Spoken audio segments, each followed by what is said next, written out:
I'm talking about Wilmot Dixon, the construction company, who have built hotel custody in the form of a new ITV three-parter, which goes behind this new custody unit called Birchin Way Custody Facility in Grimsby.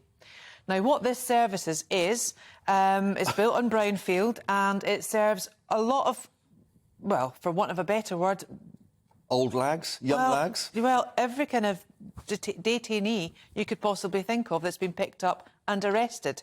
But when they go into this new custody suite, there's buzzes for everything. There's buzzes for, what time is it? There's buzzes for, I'm hungry. There's buzzes for, where can I go? Buzzes for, when am I getting out?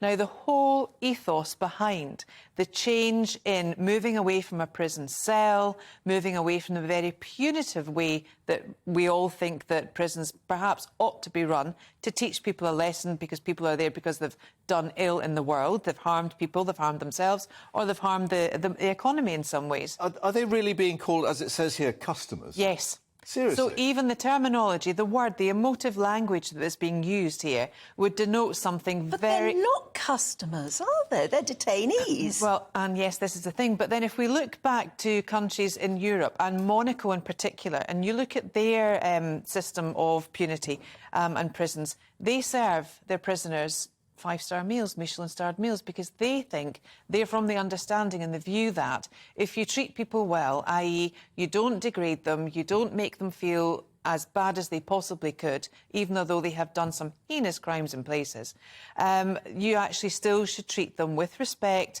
And one of these ways of treating with respect is to, you know, to serve them, basically. Serve them well and, you know, let them use the facility. But the ethos and the view of that is in the hope that a lot of people will not reoffend. They've smacked themselves in the foot. They're saying here that even the sergeant, Ian, jokes, what would you rate us on TripAdvisor? I mean, this language isn't very useful, No. I don't think. Going behind the scenes at the police facility, a three-part ITV documentary follows the staff as they carry out their tough jobs with humour and grit. I mean, it's appalling, absolutely appalling. Sue says if you show empathy and are actually listening to them, other than the customers, you settle them down. But then they think, we don't want people to reoffend, and they've already known and identified several people, predominantly women, who come back reoffending every time. That's the key They've got question, Gangster isn't it? Granny. They've even nicknamed her. So Granny. I don't think the language is being helpful, calling them customers.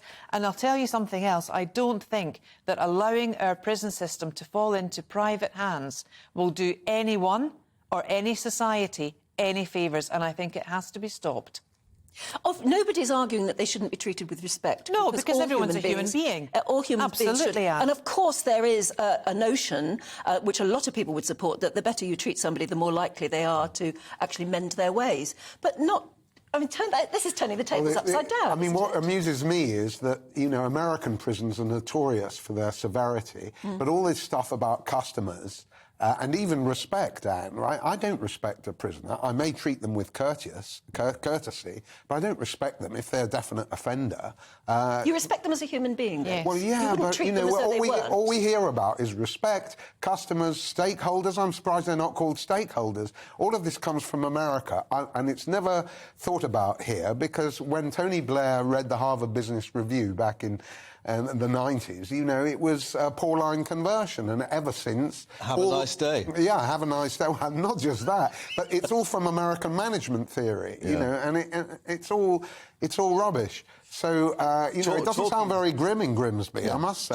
Just a final point, if you do tune in, a 61-year-old gangster granny checks in after stealing a fountain pump from a garden centre. She's a prolific offender, having recently served jail time, but she enjoys her hot cuppa and a chat before heading off to her cell for her beauty sleep. Well, Right. you see, I can imagine that, actually, too. OK. I mean, for many people, that might be absolutely favourable to living in the real outside world. Yep.